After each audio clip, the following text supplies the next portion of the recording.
Let's get this party started, huh? Sure.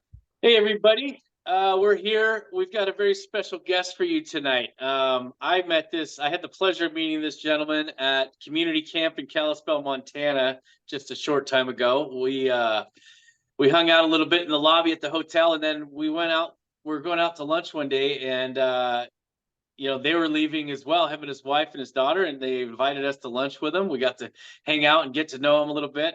Beautiful family, really genuine people. I can tell you, what you see is what you get with this man right here. There is a training in Kajabi for you Sub 2 students out there that is called the Lanza method. Now, it used to be the Morby method, but Vincent did so well with it and started killing it that he coined it the Lanza method. And so with that, Vincent, welcome to the show. How are you tonight, sir? I'm doing great. I'm doing great. Yeah, we had a good time out there in Montana. That was beautiful. Community camp was amazing, and that was cool that we ran into each other. We went to a good Italian restaurant, right? Yeah, it was. It was great, man. Yeah. Yeah. Yeah, that was funny. Walking out to the taco truck, your wife was walking out, and we were going to the same thing. There's little food trucks in front of the hotel. We say, Yeah. "Oh, let's just hit the food truck," whatever. And yeah, that was pretty cool, man. That was really cool. I had a great time with you guys. In fact, we ate at that restaurant again the next night because Oh, really? it was so good. Yeah. Cool. Yeah, we didn't get to go back, but that was a good one for sure. Yeah, man. Awesome. So cool. So Vincent, let's start off, tell us a little bit about yourself. Give us a little bit of background on you, maybe what you did outside of high school and maybe some things that kind of led you into real estate. That's quite a path. But actually, outside of high school, I mean, I did go to college. Took me a really long time to graduate from college, and that's mostly because I was a professional musician for about 10 years of my life, traveling on the road. Got to travel all over the US, got to go to Japan, played in some great groups, and some of it was like nightclub scene, but some of it was concert stuff and that kind of stuff. So yeah, so after high school it was a combination of college and on the road, which doesn't mix too well. You're supposed to be in class, right? After that, I started up a business with a Asian guy from Shanghai. We started up an import export business here in San Francisco that was started out of a storefront, became a multi-million-dollar business, and that went on for quite a while. And when I stopped doing that, I started my own media business here in San Francisco, and that kind of just dwindled down as most tech businesses do. We were on top of the tech trend for a while, and then we were like way behind it as technology changes. We were doing CD-ROM production, for those of you that remember what those were. That kind of became obsolete at some point in time. But we rode the wave, and it was pretty good. And then after that, it was kind of like, well, what's the next career, right? Import export business went well, media business went pretty well, but technology caught up with us. And actually, what happened was the guy from Shark Tank, Kevin O'Leary, was doing a meeting. Like, it was one of these things for another mentorship that they were just recruiting people. But we were really big Shark Tank fans, and so I was like, hey, let's go check out Kevin O'Leary. Didn't even realize that it was going to be about real estate, and got introduced to wholesaling and a whole bunch of other stuff that we weren't even aware of, and the rest of it's history. We took the bait. We got hooked. That's awesome. How long? What year was that? How long ago was That that? actually isn't that long ago. That's like 2019. So we've been doing real estate like full time for 4 years. Before that, we Awesome, did a man. little bit of rental stuff and managed some properties and stuff. But my wife was a full-time school teacher, and then I had those other businesses going. So, but in 2019, we went full-time into real estate. She uh, graduated from school from her teaching career, and that business that I was talking about was kind of dwindling down anyway. So we were looking for the next thing to do, and turned out to be real estate. Awesome. That's a great move, man. So let's talk a little bit about how did you where did you hear about Pace Morby for the first time, and kind of tell us a little bit about how you joined Sub 2 and how you got involved, with Sub to, and how you also had the training named after you after a little while. Let's talk a Yeah, little bit about that. that was a fun ride. That was good. That was all about just timing. I mean, that was happening in 2020. So in February of 2020, we went to Fresno. We live up here in San Francisco, and I think the median, last time I checked, the median home value of a house in San Francisco was like 1.4 million. So Mhm. it's way up there. And so we were like, we were doing okay. We were doing some wholesaling here in San Francisco, but the entry price points were so high, like, and as far as cash flowing and really just getting, rentals or anything else, it was a challenge, difficult for us in San Francisco. So some friends told us that Fresno was a much better market. They had invested in Fresno, and they, suggested we check it out. So we decided to do that, and it just so happened by coincidence, by chance, right? Nothing happens by chance, but wasn't planned out this way. That Pace and Jamil were doing a meetup down there in Fresno. Never heard of either one of them. Didn't know what's going on. Just knew it was a real estate meetup, and I was like, let's just check it out. And so, we were in Fresno for a couple of days, and we had gone around, looking at properties and meeting with a couple other people down there that have like wholesale operations, just getting the lay of the land, just trying to understand what was going on down there. And the meetup happened, and it was packed out. It was, I think at that time they were doing like Pace and Jamil across America or some kind of tour that they were doing.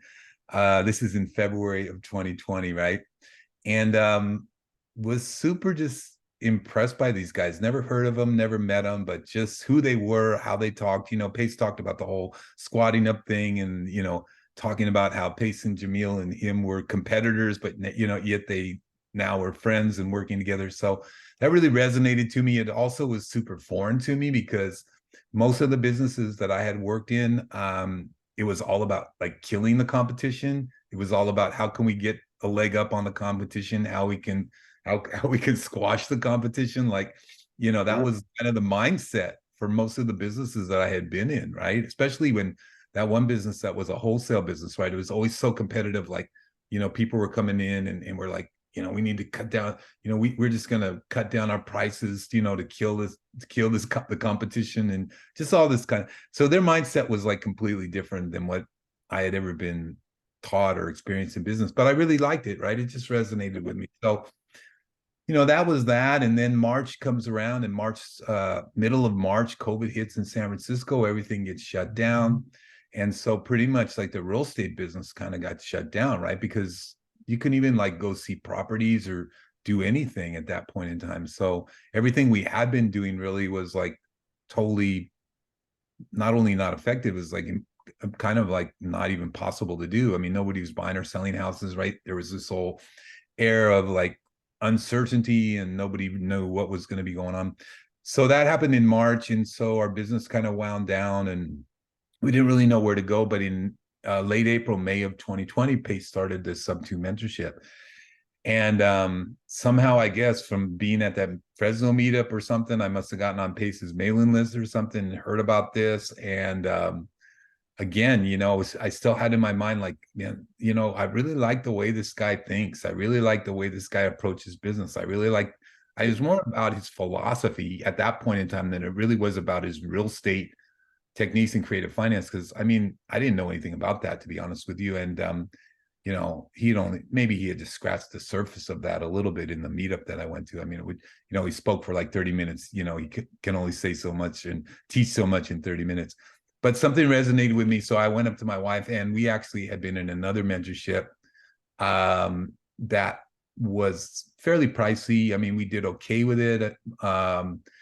But, it was, yeah, I mean, I wouldn't poo-poo on the mentorship, but it was like fairly pricey. And I mean, the one thing we said about it is like, it was cool, like we learned, but it was kind of like at the end of the day, we felt like it's kind of overpriced. And so we were a little reluctant to jump into something else, but I know I just felt in my heart, I felt in my spirit. I'm like, I just turned around to my wife, and I was like, I don't know why we just have to do this. Like, we need to do this. And she's like, okay, I trust you. Like, let's do it. And so we joined. We were probably one of the first, like literally like 10 students in the Subto mentorship. in the early. Pace just said I was a second student recently, so I don't know if that's accurate or not. But I was definitely there at the early stages, the very beginning of it. It's crazy now because it's over 10,000 people now. So I was Yeah. like one of the first 10 or so. And at that time it was really cool, man. You can, and for those of you that are in sub two now, you can imagine like what do you think it would have been like if there's like 10, 50, 100 people in the whole mentorship, right? And Pace is like doing Zooms like literally every day, and you're like having this direct access with Pace, which was just an amazing time. And so he used to do something called Free Lead Generation Wednesdays. Every Wednesday, he would just teach on free lead generation.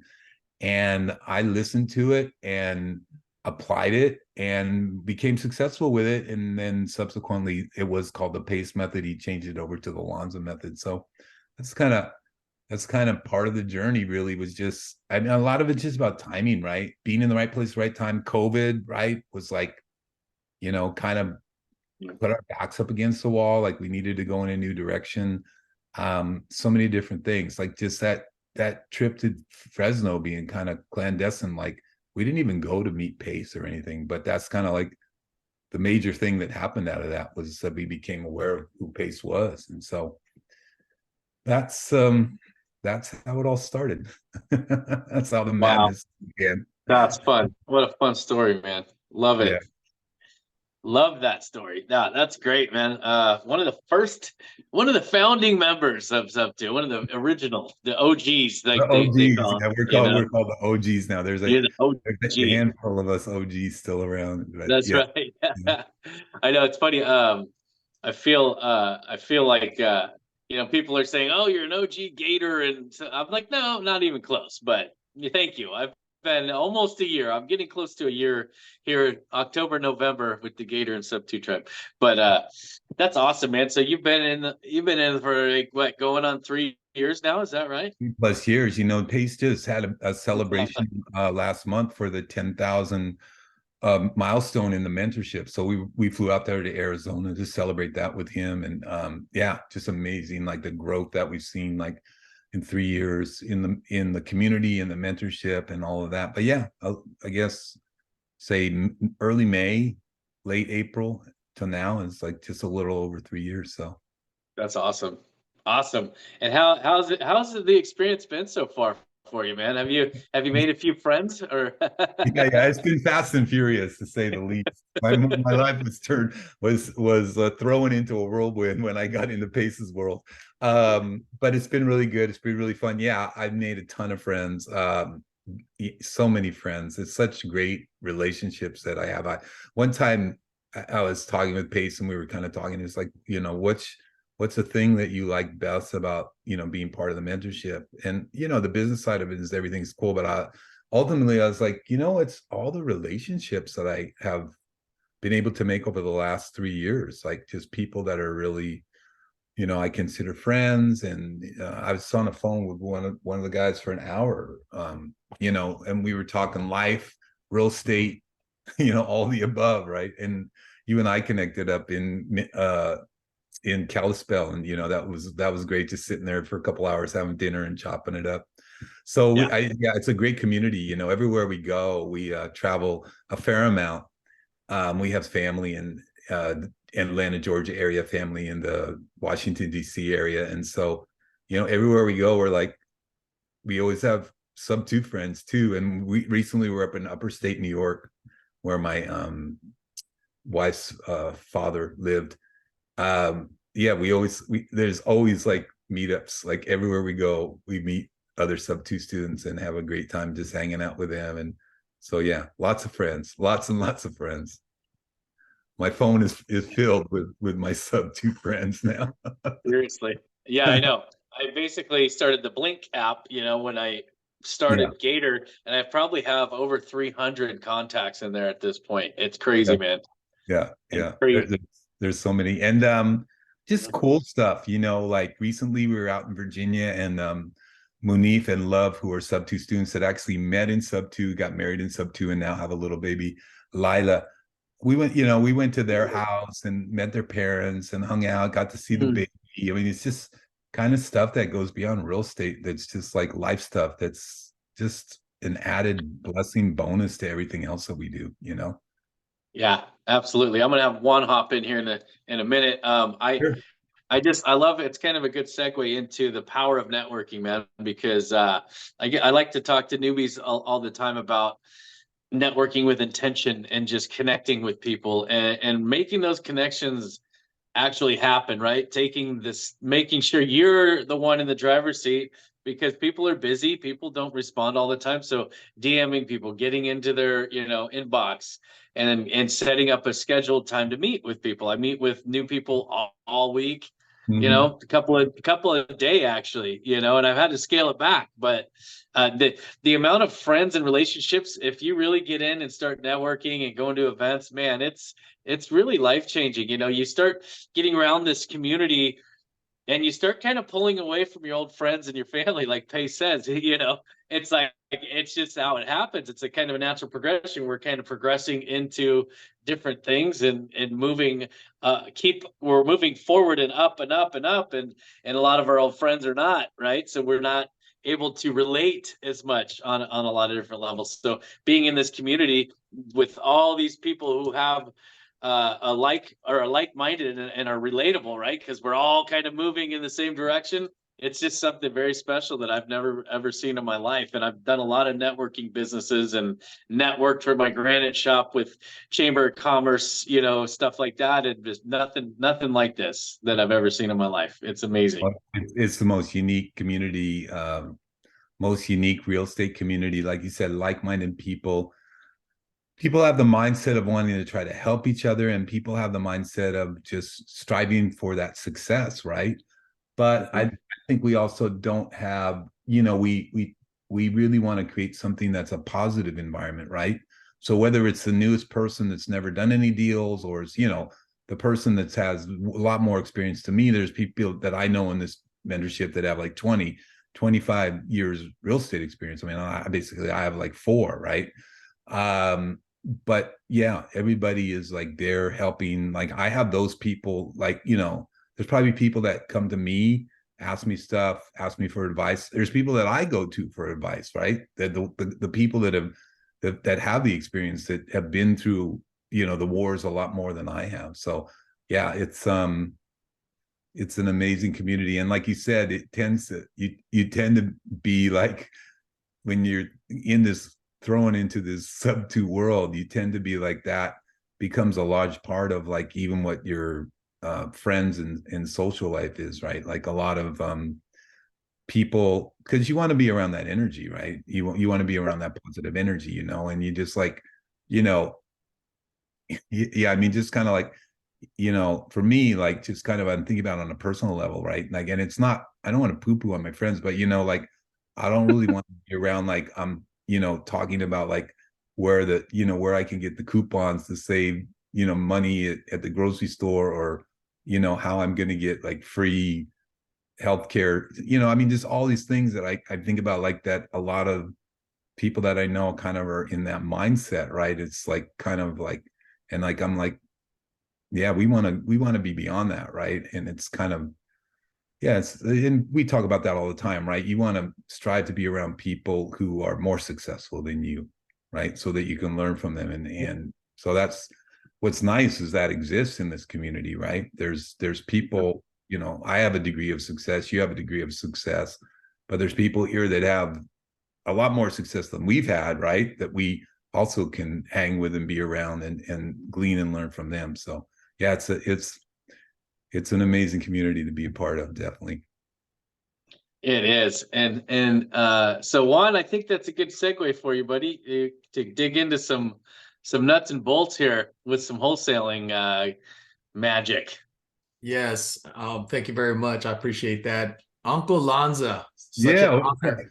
Such an honor to get to meet you in person. I appreciate you coming on and taking some time to really just bless us with some golden nuggets that we know that you're going to be able to provide here for the group. I was really excited about when I found out that you were going to be on our show. I said, "Oh my gosh, I was really looking forward to this." So as Damon kind of mentioned, I run a wholesale business. That's how I actually got started in real estate, right? Mhm. had a bad couple of fix and flips experiences back in 2008 that kind of kept me away from the business for a while. And then finally decided to do it a little differently and got into, wholesaling, but more importantly, got into educating myself and getting knowledgeable, right? And so when you mentioned that you got into wholesaling in 2019 or, real estate investing, that's actually when I got into it myself. Was in 2019. I got into it part-time. And then in 2022, January, decided, all right, I'm going to take this leap of faith and I'm all in. So I decided to leave a 27-year career in corporate America to pursue this, full-time. And, just about a month after is when I actually, found Pace and Subto, and that's when I joined Subto in February of 2022, and have been just trying to connect and consume as much, information as possible. But more importantly, as you mentioned, taking advantage of this community, I think, is what's the most important part of this. And I think a lot of times we get so caught up with the fire hose of information and just consuming so much knowledge and consuming so much information that we tend to lose the focus of what Pace is really trying to push, and that's community. Absolutely, yeah. So kind of a funny running joke between me and Pace is that I never have watched the modules, which is like the teaching modules that he has in Subto. I still haven't watched them to this day. So I think like part of that is that we were in there just running in, like jumping into it, and we were learning on Zoom calls all the time, and so I still jump on some of the Zoom stuff too. But I think early on, we started to realize like the power of the community, even in the early days, like just doing stuff virtually, because I wasn't able to do stuff in San Francisco. So, I was doing stuff in like Georgia and Florida and Indiana, and just some of the other states that were like a little bit more open and easier to work in than California was at the time. And just, having the resources for the community was so valuable. Like just people that would go help me with different things or give me references for, contractors or workers, or people that would go take pictures or check out properties for me, or, all kinds of different stuff that was going on. So, yeah. So, wow. So I think everyone that's on here is really excited about learning more about the Lanza method.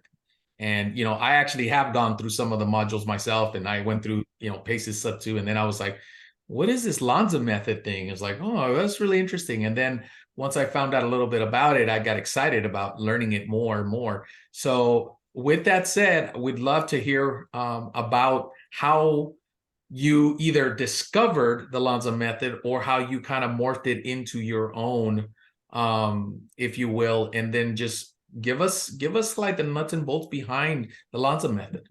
Sure. Well, I definitely didn't discover the Lanza method. It definitely was Pace's thing, right? It was definitely the Pace method at the beginning of the Subto mentorship. And like I was saying before with Lance, right? Pace used to do a free lead generation Wednesday. And at the basics of it, like it really was just utilizing social media to integrate in with wholesalers, and then utilizing our skills in and knowledge in how to do things with creative finance strategies, subject to seller finance, novation, hybrid, all of the things that we learn in Subto, to take wholesaler leads and convert them into creative deals. So most wholesalers, especially at the time, were not super familiar with the things. I mean, creative stuff is becoming more prominent, more known, and part of that is through the efforts of Pace and the Subto community. But really, like a lot of times I've been in so many places. I mean, I was talking with a multifamily guy about 6 months ago at a meetup that wasn't Subto, and I was telling him some of the things we do, and he was a pretty high level guy. Like he, had done a lot of multifamily deals, a lot of deals. And when I started telling him about some of the stuff he's doing, he's like, I never heard of that before. Like, that's crazy. So anyway, free lead generation Wednesday was where I learned it from Pace. And basically at the crux of it at the time, it was, going into Facebook groups and making posts to network together with wholesalers. And, there was a variety of different posts that we were testing and doing. And really the purpose of the post was just to get some engagement with the wholesalers, and then we would just schedule calls with the wholesalers, and that conversation would basically go like, he we know what you do. I just want to let you know that like there's I probably can take some of the leads that aren't working for you and convert them into creative deals, and I can pay you like a fee for those leads and everything. So I started doing that. Was fortunate just to have some really early success. I remember one of the early things I did, I posted in one of the wholesaler Facebook groups, and a couple of guys reached out from Detroit, Michigan, and they were like, "Hey, we have this seller in Minnesota, and he's really open to selling, and I think he'll do a sub-2 deal, but we have no idea what his sub-2 deal even is. So we need you to step in." And so I did, and I talked to the seller, and pain point was he was a police officer. He lived about an hour and a half away from his job. He was in Minnesota, and he worked like 4 on, 4 off. So he worked really long shifts, and he was commuting back and forth. And particularly in the winter, that's not fun in Minnesota. Anybody ever been to Minnesota in the winter? I have, because my mom lived there for a while. It's like, it's not fun. And, he's highly stressful job, working hard, and just didn't want to make that commute anymore. So he wanted to move like into the city where he was a police officer. And so he was willing for us to take over his house, subject to, and make the mortgage payments for him. And then we subsequently did a wrap on that house. And even to this day, we're cash flowing on that house. So it turned out to be a good deal. But anyway, point is, took action, did what Pace taught, and Pace, in his very generous and gracious nature, just one day said, "Okay, this is now the Lanza method," because Lanza did it and he was successful with it. So that's how that all came to pass. And when we started doing it, it was really just me and my wife doing it, and doing it very organically. Like we were doing, we get on our phones and stuff and post in Facebook groups, and then we're like just DMing people back and forth. And then we're just setting up calls, right? And like I was doing most of the calls. My wife was doing like a lot of the follow-up emailing and stuff like that. And sometimes we do posts, like we get 100, 200 people respond to us, right? So then we'd follow up with them, try to schedule calls with them, and like people were starting to feed us leads and everything. And it definitely got to the point where it's like overwhelming for just 2 people to do it. Mm-hmm. So over the course of the last year, we built up like a whole team, which still we basically are using that same basic strategy. I mean, I think we've expanded it out a little bit, but at the crux of what we do, it's still all about like just networking together with wholesalers and working with them. I mean, now we do, not only do we do dead leads, but we also help people close deals that are not able, having a challenge closing deals. We help people dispo deals when they're not able to dispo deals. So we've kind of expanded upon that, but it's still kind of the same basic thought, right? It's like, we're going to network together with wholesalers, we're going to lead with value, and then we're going to try to help them with whatever aspect of a deal they need. Maybe it's a dead lead that they need help with, or that it's not going to work for a wholesale deal. Maybe it's something that they're talking to the seller, but they don't feel confident about closing it, especially if it's a creative deal. And or maybe, like I said, maybe it's like they just need help with disposition. Right. Wow, that's great information. And sometimes we have newer investors in this space, right? And enjoying our show here. So could you actually run through what is a wholesale deal? Sure. And this kind of explains also a little bit about like why this was something that worked when we first started doing it. So a wholesale deal is basically, I like to think about it like this.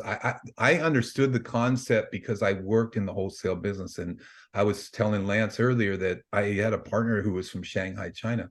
And when we partnered together, right, we would import things from China, because he was from China and had some really good connections, and we would buy them at a certain price. Say we bought, I don't know, a boom box for $50, right?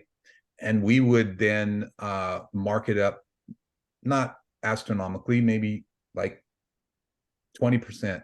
So maybe we'd sell that boom box for like $60 to the store. So we would wholesale it. We would buy it at 50, put 10 on it, and then sell it to the store. And the store would probably sell it for like double that or something, right? They'd sell it for like 120. So I think that's kind of similar to like understanding. That's why I was able to understand the wholesale concept in the real estate world, right? Because it's kind of the same thing, right? You buy a house for 100,000, you maybe put a $10,000 assignment fee on it, right? And then you sell it to the end buyer for 110. He does what he does to it, and maybe he ends up selling it for like 200 after he fixes it all up, right? So he usually in those cases, the end buyer makes the lion's share of the profit, but he also takes the lion's share of the risk and does the lion's share of the work. But we sort of just are in the middle by purchasing something at a price that allows us to put a markup on it. Now, sometimes those markups in some cases can be great. We did a wholesale deal here earlier this year, which was like a 6-figure, like $130,000 assignment fee. Wow. Now that's not every day, but it's really cool when you do those kind of deals, right?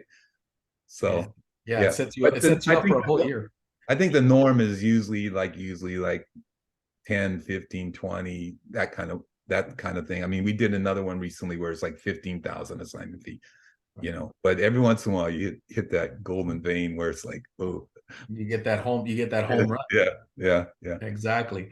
Well, that's great. So how would you actually recommend, us as wholesalers, or some people that are not wholesalers, but they do wholesale, right?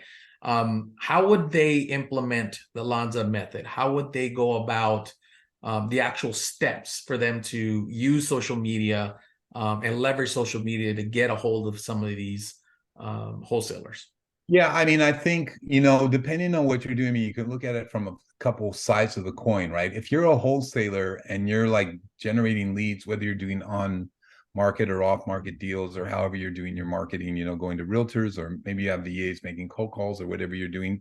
I mean, you're going to have a certain amount of leads that you're just are not going to work. And the main reason is, I mean, the whole crux of everything at wholesale is the price, right? I mean, okay, you have motivation, everything, but when it comes to bottom line, right, it's all about the price. You have to lock up the deal at the price low enough to where it makes sense for you to put an assignment fee in, and then it makes sense for your end buyer. So, that's kind of like where it came in with like the dead leads. I mean, there's just some sellers, and I'm sure you've talked to them, and I have, that are just like, no, I'm not going to sell it. I'm not going to give up my, I've got equity in this property. I'm not going to do that. Like, and so they're set on a certain price. Now, that being said, they might be open to doing something more creative, right? So with wholesalers, I think there's two sides of this coin that you could look at. One is like, okay, I'm just doing a really traditional wholesale business, and like, hey, right now I'm resonating with what Lanza is saying. Like, I definitely have these sellers and I don't know what to do with them. But then I would just connect up with somebody like myself, or somebody who's going to say, cool, like, I'll pay you money for that, right? It's like, that's what I'm looking for. So I'll, maybe you can take something that's not valuable to you and we can turn it into some value for you. And the other side of it, like if you're kind of looking more to, and you have some knowledge of creative deals and everything, you're kind of looking more to just integrate and network together with wholesalers. And there's, when I say this, there's a variety of things that can happen here, right? I mean, it's like, when you start networking together, and I'm sure we all know this, like you may think like I'm trying to network together with wholesalers to see if I can obtain their dead leads. And then if you keep your mind open and you keep those conversations open, you oftentimes find other synergy. I'm thinking about one specific thing, one specific call that always comes to my mind when I'm talking about this. So I had posted in a Facebook group, and a wholesaler reached out to me, and so I called him. We scheduled a call, and while I'm scheduling the call, I'm hearing like hammers and drills and like saws and everything going off in the background. I'm like, hey, what are you doing? And he's like, oh, I'm at a house right now. I flip houses up here in Seattle, Washington. I was like, wow, cool. You're doing it right now? Yeah. He says, I got a project going on right now. I was like, so then you actually like are looking for other deals? And he's like, yeah, absolutely. I'm a buyer. So I called this wholesaler to see if we could work on his dead leads, and it turns out that like he got added to my buyers list, right? I mean, here I'm talking to a guy who's in a house working on it, flipping it right now. Like, this is a real deal buyer, not just blowing smoke. So if you want to start doing that, just on a practical level, what you can do is just join groups. You can you know, like when you go into groups in Facebook, you can like just search out like, you know, real estate wholesale, join those groups, and then just start making posts that will just engage. I mean, one of the posts that people used to make that used to just get engaged contact was just like, hey, it'd be something as simple as, wholesalers, what market are you in? It's just, you're just starting engagement, right? And then through that engagement, right, you can just network. The end goal has always been, it still is even up to this day with the team that we have. We have just 2 people on our team that their whole purpose is just to have conversations with wholesalers. That's all they do all day long. The end goal is to engage with people in a conversation. I like to do it on the phone. That's the way we still do it up until this day. We schedule phone calls because I feel at some point in time, yeah, I'm DMing you back and forth, but like, let me get on a phone call with you. Let me meet you. Let me learn what's going on with you.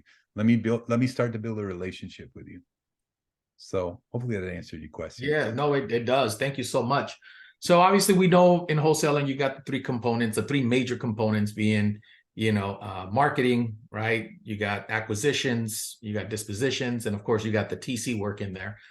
So we understand those main components. Now we're kind of touched a little bit about, you know, how we're working on the lead generation, the marketing for you has been, you know, through wholesaling, right? Is that the only marketing channel that you're using today, or have you used any other sort of lead generation like cold calling? Yeah. So it really is the main marketing channel that we use today. So what happened with me is, and Lance, we were talking about this a little bit just earlier. It's like real estate has all these different directions you can go, right?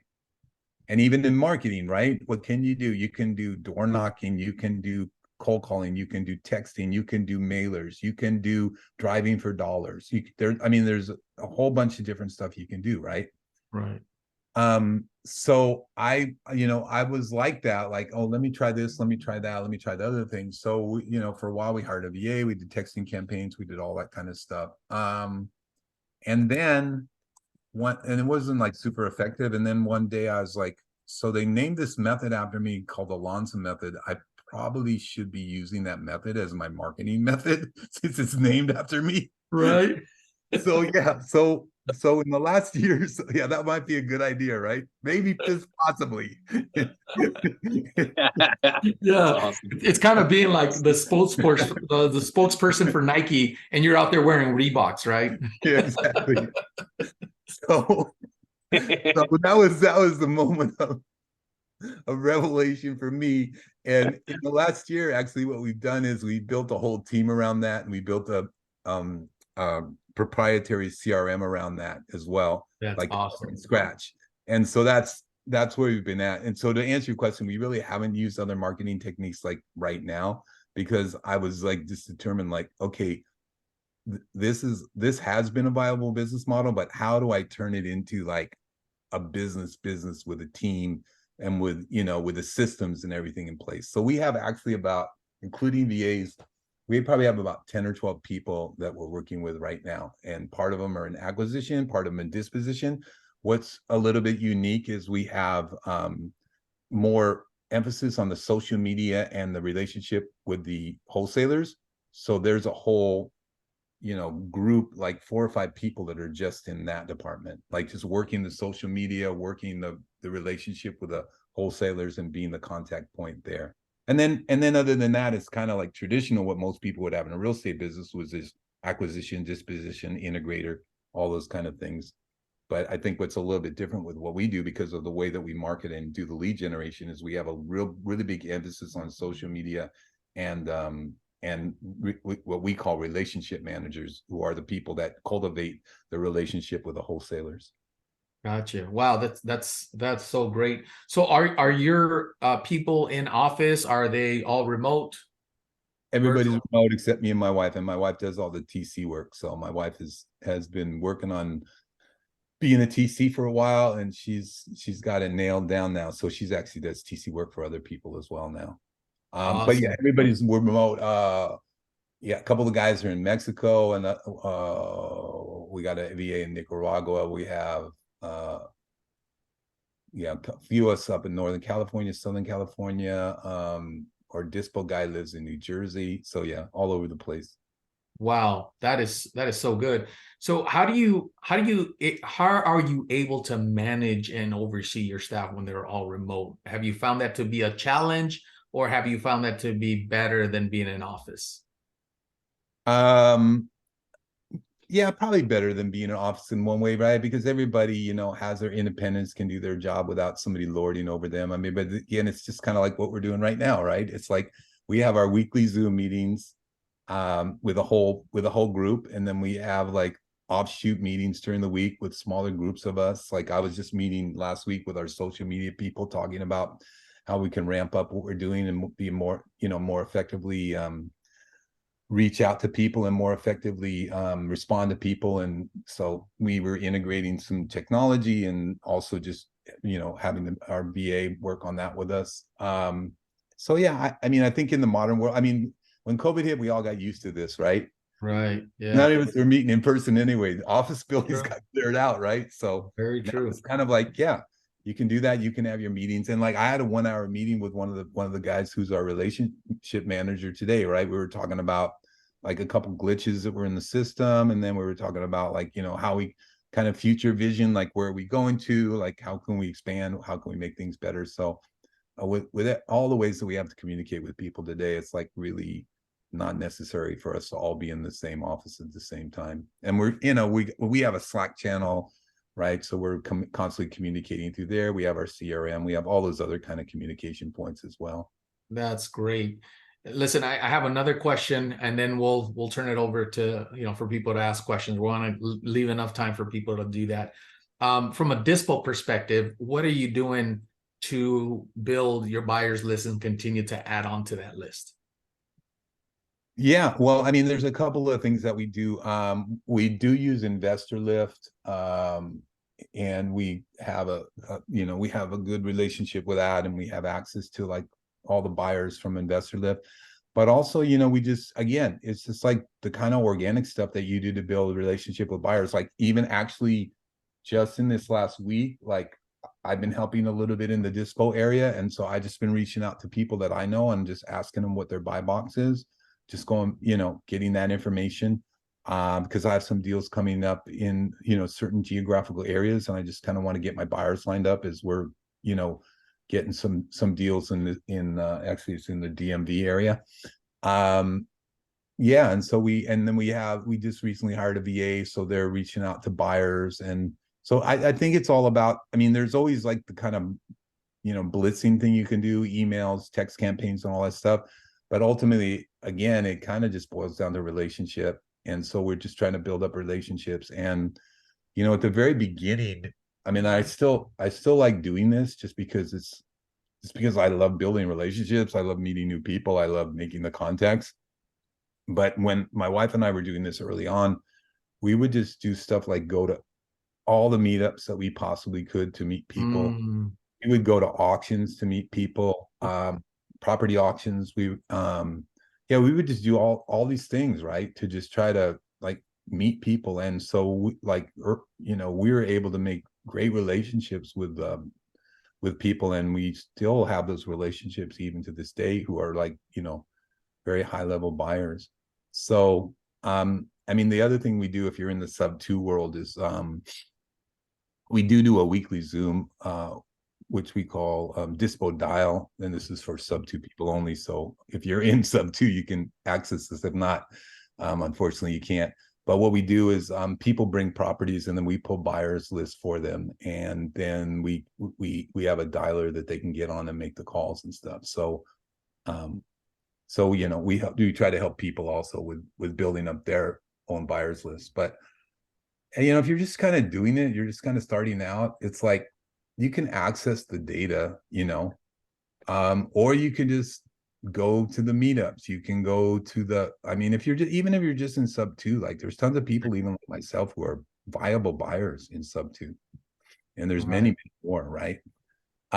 But if you're not, like, again, you go to the meetups, you go to the auctions, you go to all these places where the buyers are at, and you just meet them, and or you see, like one of the things that I do is like I drive around where I'm at in San Francisco, and if I see a house that I think is being flipped, I'll just get the address, I'll skip trace that, and I'll find out who's doing it. And 9 times out of 10, it's like an LLC. So I'm like, oh yeah, that's probably a flipper. So I'll just call that person and be like, hey, I see you're flipping this house on, 34th Street. Like, how's it going? It's looking good. Seems like it's coming along really good. Like, is that, are you in the market for more properties? Like, Yeah, it's a great way to do it. yeah. And I mean, even, and oh, another thing that I do, we go to open houses like a lot. We meet realtors and we meet people. And like just recently, we were looking at a house, and then I started talking to the realtor, and he's like, oh yeah, our company, like we have a brokerage, but we also have a whole department, and like we flip about 70 houses a year. And I was like, so do you buy houses from wholesalers? And they're like, yeah, we buy on market, but we also buy off market. We buy from wholesalers. So I was like, yeah, cool. Hook me up with a person who's head of that department for your company. So like all these things, you put yourself out there, you network. Yeah. Like you don't, honestly, you can do it without the technology. Wow. The technology is really cool. It makes it easier, but Right. you can do it without the technology, Right. because Yeah, it's that's really great. ultimately, in the bottom line, it's kind of about building relationship with people, right? Right. What if you have 6 buyers on your list? They're all viable. They can all buy. You know what they do. You know where they buy, and like you're in a certain geographical area, like or 6 to 10 buyers. Like one of the guys that is who I would consider like my mentor. He's also in the mentorship, and that's what he said. He goes, I don't need like 200 people on my buyers list. He goes, I got 10 people. He goes, I know them all. I know what they buy. I know they can buy. I know they got the resources to do it. And he goes like, I can dispo all the properties I get to those 10 people. Right. Wow. So nothing wrong with having like, big buyers list, but ultimately, like if you have a relationship with like some real legit buyers, like this buyer I'm building a relationship, they do 70 flips a year, right? Right. So they're looking for more, right? All the Right. time. Yeah. I just got one recently that I was talking to them about. So I'm just starting to build a relationship with them. So Wow. Thank you so much for sharing that amazing nuggets. I appreciate it so much. yeah. Hey, Lance, did we want to go ahead and start having some? Yeah, we want to be respectful of Uncle Lanza's time. Anybody have any questions? Are you good? Do you need a hard stop at 7, or are we No, okay no, to I'm go? good. Okay, I'm perfect. fine. Yeah, I'm All totally right, thank you so much. Hey guys, anyone have any questions? Come on up, raise your hand. Raise your hand and come on up and talk to. Well, there is a question in the chat that says, how does Dispo Titans fit into this picture? Oh yeah. Okay. So Dispo Titans, for those of you that have never heard of it, it also is something within the sub 2 community. Although we don't have to work with only sub 2 students, but we started it out as a way to help people dispo properties, particularly started out as kind of Pace's brainchild. It's like, hey, I just would like to have a department or a group of people in the sub 2 community that will help the students with the disposition of the properties. So I'm part of that, and we still do that call on Fridays, and people can submit properties through there too. That's fine. What happens in the Dispo Titans is every single person in that has their own businesses, right? So it's really it's just a group of probably 20 of us that all are good at disposition, that all have like disposition departments, and it's just we're there to just help people if they need help with disposition. Awesome. Great. Thank you. Jennifer Lindsay, go ahead and unmute yourself and turn. All right, your camera's on. Perfect. Thanks for doing this. It was great.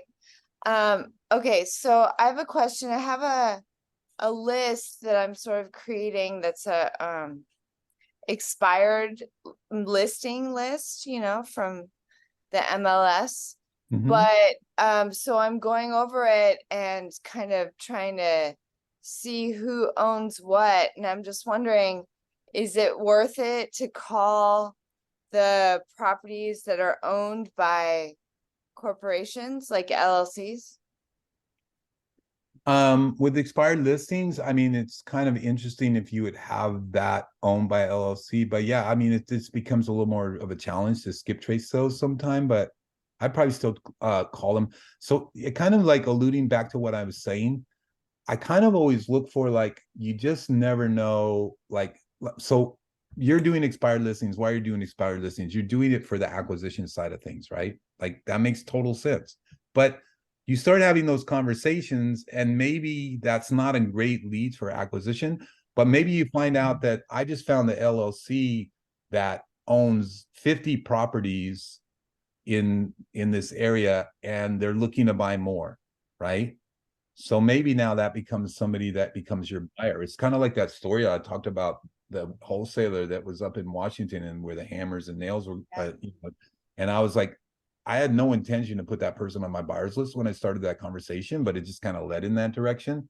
And so, yeah, my answer to that is, I think that when you're doing this and you're networking and you're just, you're working on acquisition, you kind of see maybe something will happen there, but if it doesn't, like maybe some other door will open up. So if it was me, I would be, yeah, I'd go ahead and call all of them.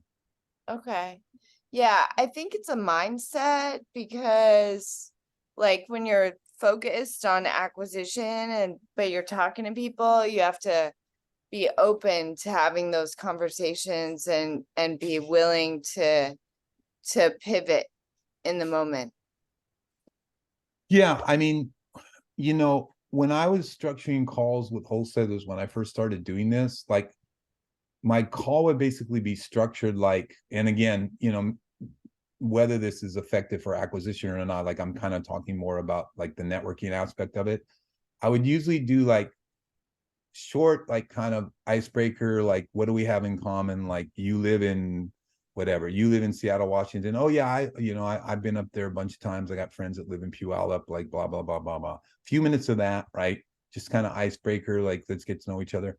And then I would actually always just kind of ask them about what they were doing. And again, now I'm gearing this conversation towards wholesalers, and I would just listen to what they were doing. And then at the end of that time, I would just sort of ascertain, like, what how, what are the opportunities for us to work together? And then I would give my pitch, right? Which my pitch would be like, hey, if you have dead leads, we can pay you a referral fee for them. And, so yeah. And what you're doing, I mean, you're obviously trying to ask that question, like, are you interested in selling your property? Right. But there's no problem with finding out if there's some other thing there that maybe that you could work on it, especially with the people that are LLCs. So yeah, that's great advice. Thank you. You're welcome. No problem. All right. Thanks, Jennifer. Thank you. Hey, Joel McLeod, come on up, man. Unmute yourself. Hey, Joel. Can you hear me? Can you hear me? Yeah. Okay, good. I apologize. I missed the first 15 minutes because of my W-2. But I think I've got the gist of the Lanza method. But can you just maybe summarize in a sentence or two? I think it's just networking with wholesalers to get their dead leads and then find a creative solution for it, or did I miss something? Yeah, no. At the very crux of what it started out with, you have it absolutely nailed. That's what we were doing, right? We were posting in social media, just making posts, joining wholesaler Facebook groups, and then we were trying to engage with the wholesalers to get their dead leads, and then basically paying them a referral fee for that if we could convert it into a creative deal. So yeah, that's absolutely it. Now, over time, that's evolved into offering more. So for us, like now, if I talk about where we're at now, like, fast forward 3 years later, like we have a bunch of free things that we do every week. Me and my team, we have a weekly wholesalers mastermind Zoom broadcast that actually we do at this time. So those of you that are here from the wholesalers mastermind, welcome. We've decided that we're just going to join forces here with everybody and make this all one big happy family. So that is, one thing we do a weekly open office hours in the morning. We have a couple of days a week, we do some role play stuff. And then we have like a whole team of people. So when I was talking earlier, we offer, we actually offer more stuff. The three things I mentioned is that we can help people convert their dead leads. We can help them close deals. We can help them dispo deals. But we also, offer help with financing. We also have I mentioned my wife's transaction coordinator. So we have transaction coordinator services. So we kind of built that out into even more than what it was at the very beginning. But if you're just doing it solo, like that's where I would start from, right? I just start posting in the Facebook groups, trying to engage with these wholesalers. And basically the pitch is, you know, if you've got leads that you can't convert into wholesale deals, like we have a way that we can work with these people. And, you know, if we are able to convert this into a deal, we'll pay you a referral fee for that lead. And so essentially you're taking something that at that point in time is relatively worthless to them and hopefully converting it into something that is worthwhile to them. I remember talking to a wholesaler early on about this, and they were like, yeah, I think they had 3,000 marketing fees, not astronomical, but they were spending $3,000 a month on marketing. And I was like, you know, if you give me your leads, I mean, all we need, if we get 3 of these leads converted over the course of a month, you would have covered your marketing fee. Cause I think we were paying them like $1,000 per lead at that time. If we converted it. So that was like a great pitch for them. They were like, oh yeah, that totally makes sense. Like these are sitting here in my wastebasket essentially, right? So if I can turn these over and cover my marketing fees with them, that would be great. But what you were saying, Joel, is right on. It's what you described it as, basically like how we started doing everything. It just has evolved over time into something a little bit more than that, but that's totally, when I was telling that story about Minnesota, that's totally what we did. We posted in a Facebook group. A couple wholesalers reached out to me, a couple guys, and they were like, hey, we think this guy's open to creative, but we don't know, we have no idea how to do it. And I was like, okay, well, pass it over to me. If I can convert it, I'll pay you a referral fee. And we did, and we paid them the referral fee. So everybody's happy at the end of the day. Thank you. Yeah, you're welcome. What's your job? You look like you're like maybe a nurse or something. I'm a physician. I'm You're a doctor. Yeah. Oh, Yeah. awesome. That's cool. All right. Well, thanks Thank you. for doing that. Doctors are great. Doctors saved my life. Literally. I'll tell you that story another time, but yeah. Thanks, Joel. Thank you. Yeah, we can share now. No, that's okay. That's another story for another day. Okay, got it. But that did happen. That's awesome, man. Anybody else want to come on and have any questions for Vincent? Oh, there you go. Jeremy Johnson. Come on down. Hey, Vincent, how are you doing, man? I'm doing good, Jeremy. How are you? Yeah, I'm doing good. I appreciate you taking too. some time with me when we was in Phoenix a couple weeks ago at the 10K Subto. That was pretty fun, man. That was fun. Yeah, that was a lot of fun. Yeah. Hey, so I've gone through a lot of your training that you've done, you know, on the Lanza method, and just was wondering, as you've got more experience on the Facebook posts, are those original posts that you put in there, are they still working really well? Or you'd mentioned that you're working through some stuff with your team. Is there stuff that you're seeing that's changing within those groups, or is it still pretty much the same message? So I'm gonna be totally honest with you and let you know that we don't do as much of the posting strategy now. So it's a little bit hard for me to answer that question, but I still think that you have to just be creative, and you just have to experiment around, you know, like you can do. And also, I mean, I talk about this in the training, but you got to think about like you know, you want a group that has a good number of people but also has a lot of engagement. Because like you could have a group that has 5,000 people, but like they're doing 1 post a week, right? So there's like no engagement in that group. So you have to look at those factors. But for us, why we don't do a ton of posting is because we just have a lot of other ways that we can do things now, right? And like even just like right now, I just hired a VA just to go through all my Facebook messages because I'm not keeping up with them very well, right? So, you know, the engagement at some point in time, the engagement starts to come, you know, your way just kind of organically or naturally. But yeah, as far as post goes, I would try a couple of things. Maybe I recommended try a few other things. One of the things that I recommend, and I've said this, but I think it's really true, is simple, to the point, just something that you think is gonna start some engagement. And it doesn't take that much, right? Like just say you make a post, you get 20 or 30 people, 40, 50 people. I mean, that's a starting point, right? Yeah, absolutely. Well, and it makes sense because, like I say, as you've built out your network with wholesalers, you know, getting that repeat business, you know, that probably, again, going back to your comments before about networking and building that network out, you know, again, you're going to be able to get that growth. And so, yeah, just as I've started out a little bit, trying to do some posting in there, you know, trying to get some engagement, it's been really slow. And so I just, you know, need to have that consistency, I think, more than anything, it sounds like. If you want to reach out to me, I mean, I think I gave you my contact information, I believe. Yeah, I've got it. Yeah, just kind of show me what you're doing and I'll take a look at it and see if I can give you any feedback. So if you want Awesome. to just, maybe you can share with me like, hey, this is a post I made in this group, like this is what's happening, and then I'll be happy to give you some feedback.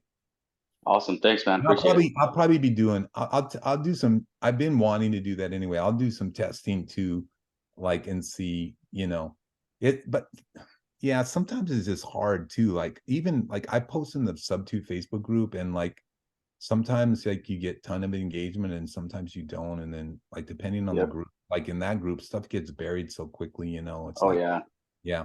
So, but yeah, let's play around with it. I kind of been wanting to do this anyway. Like I haven't done it for a while. So I'm kind of like, yeah, I want to go back to doing a little bit of this just to kind of see, you know, what happens. So yeah, share with me what you're doing, and we'll figure out some stuff that's going to get some engagement for sure. Cool, man. Yeah, that'd be awesome. Thank you. Appreciate it. All right. You're welcome. Thanks, Jeremy. Yep. Hey, let's see. We do have, I think, another question. Luis Lopez, did you want to unmute yourself?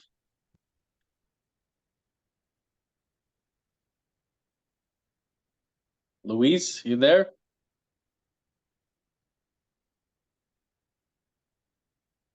No? He says, Luis Lopez says, I do, but I don't know what you do. What you do? What you do? Oh, yeah, he needs to unmute himself. He's muted. Oh, I see. Oh, yeah. Unmute yourself. There you go. Did you have a question, sir? Figuring out the settings. Okay. I think I can unmute you. Let's see. Let's see, Luis. I don't see where you're at. Well.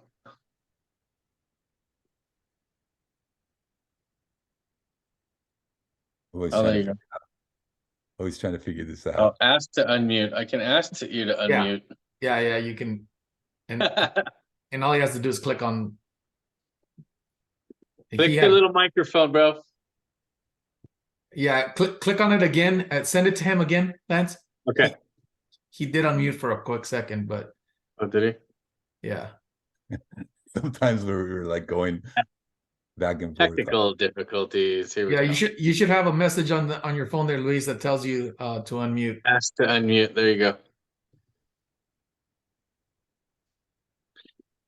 Vincent, do you have a favorite book you want to reference while we're waiting for the Luis to come on? You guys are gonna love my answer. So my favorite book that I actually read every day is the Bible. Amen. So that's my answer. That's straight up my answer, bro. It really literally is. I literally read the Bible every day. And that's awesome, man. It literally is my favorite book. It's funny, actually. That's a great answer. I actually just got an old Bible out that I'd had sitting in a drawer, and I would leave it out so I'd read it, and you know, I would start getting dust sometimes. And so anyway, I'm actually going to get back into the Bible. It's been several years for me. So I am a praying man though as well. So I have a good relationship with God. Yeah, I mean, you know, that's straight up honestly the answer. Like during COVID, like that was kind of my lifeline, you know, honestly. It was like just going there because everything's so crazy, right? You turn on the news and it's like people are dying, you know, everybody's locked down, nobody knows what's going on in the world. And then on top of that, like we had this one day in San Francisco that was like the apocalypse or something because there was all these fires and stuff. So I woke up at like 7 a.m. It was still dark outside. I was like, what's going on? And so throughout the entire day, it never got sunny. It was like literally nighttime. Like, and I remember 3:00 p.m. I did a video that I wanted to send to my siblings. I was like, hey, it's 3:00 p.m. in San Francisco and it's still dark outside. So, I mean, all that being said, it was just like a crazy time. It's just like, that was my lifeline right there. You know, I would actually at that time, I was reading, every day, and then I would be like posting it in Facebook and just like doing a little commentary and stuff. So I just continue to have that habit, and yeah, and it's helpful to me in my life. So perhaps it can be helpful to you in your life, you know. Love it. Thank you, sir. Juan, did you want to ask the question?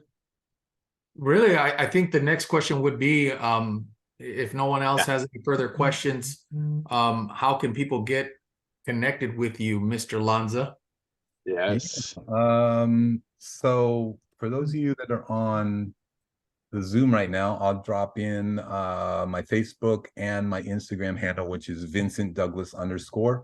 And then if you want to connect up with some of those resources I was talking, it's lanzapartners.com/Vincent. And you can just get that link. For those of you that are on the Zoom that want to grab that right now, you can. For those of you that might be listening on another platform, it's lanzapartners.com/Vincent. And all those free resources I talked about are accessible to you. Basically, if you do that, I send out an email immediately giving you access to our wholesalers mastermind, to our open office hours, to our role play. All that stuff is free of charge. We do it just to give back, right? To pay it forward, because people did that for us. So we're trying to just pay it back. So if you're interested, Wow. again, it's lanzapartners.com/Vincent. That's such value. Thank you so much. Yeah, thank you. This has been fun. Awesome. Yes. Been great, man. We appreciate everything you do for the community. You're a super cool, humble guy. You know, Damon sometimes comes on and does his wrap up. I like to do mine a little different with a favorite quote. Do you have a favorite quote, maybe a scripture that you'd like to share? Oh, wow. A favorite quote. Let's see here. Oh, there's so many different things. Let's see what's in my phone lately. All right. Let's see if there's anything good in here. Hey, Luis, if you still have that question, Luis, can you drop that question in the chat there? Yeah, Maybe- he was asking me, I think, directly, accidentally. He was just asking for his contact info. So Okay, how perfect. can we send deals? Yep. Yeah. Yep. We got you, brother. We got you. I didn't realize it was a direct message until Okay, well, I'm not gonna say this is my favorite quote, but this is one that just came up recently. It says, and this is from the Bible, it says, as God's partners, we beg you not to accept this marvelous gift of God's kindness and then ignore it. For God says, at just the right time, I heard you. On the day of salvation, I helped you. Indeed, the right time is now. Today is the day of salvation. The right time is now. The right time is now for you to take action. The right time is now for you to jump in with both feet. I know Juan was telling us about, he took the plunge. I mean, the right time is now. You know, it's all about timing. And I was talking about timing within the course of the questions that Lance and Juan were asking me, but don't sit on the sidelines anymore. Like, now is the time. Like, it's great. We're feeding you information. Take what we fed you. There's a scripture also in the Bible that says, I'm not going to be a hearer of the word, but I'm going to be a doer. Like, that's what we need to be. We're hearing this stuff. It's going in here, but now we got to take our hands and put our hands to work and do the action. So if there's anything I can encourage you to do today, and it's like, why is there a Lanza method? Why is this? Why are you doing that? It's simply because I took action. And I'll be honest with you, I took imperfect action. I didn't know what I was doing. Was I scared? Yes. Was I, freaked out? Yes. And probably you're saying, well, I can't do it. I'm scared. Trust me, I was too. But the only way that I learned was to take the action, to go through the steps, and to know that that there are people like Lance, like Juan, like the people in this group and others that are there. We have your back. If you need us, we're here to reach. You can reach out to us for help, and do it. Today is the day. Today is the day. that's great. Yeah, that was amazing. So, man, I love all of it. Lance's final wrap up, and I like to come in just at the end, as I always do, and just tell you, man, Vincent, man, when I was a homeless vet, I had nothing, and I had wonderful people to pour into me. Yeah. And time was what they gave me, right? Time is the most valuable thing that we all have. And I'm always so appreciative of those that give their time to us to be able to help others. So thank you for your time. Yeah, of course. I agree with you. Time is valuable. It really is valuable. It is one of the And most guys, we ended here, right? Please go like us on Facebook, go like us on YouTube, go like us on Instagram, please. It helps our channel grow so that we can continue to bring entrepreneurs that are doing brave new things or bigger things or better things or whatever it may be, but to be able to bring those folks over to you. So we appreciate you all. We love you all. Thank you. All right. Thanks, everybody. Appreciate you guys. Thanks, Good night. Vincent. It's been great, Thank you. man. Thanks, All Good right. night, Vincent. everybody. Great meeting you. Take care, brother. Bye. All right. Take care.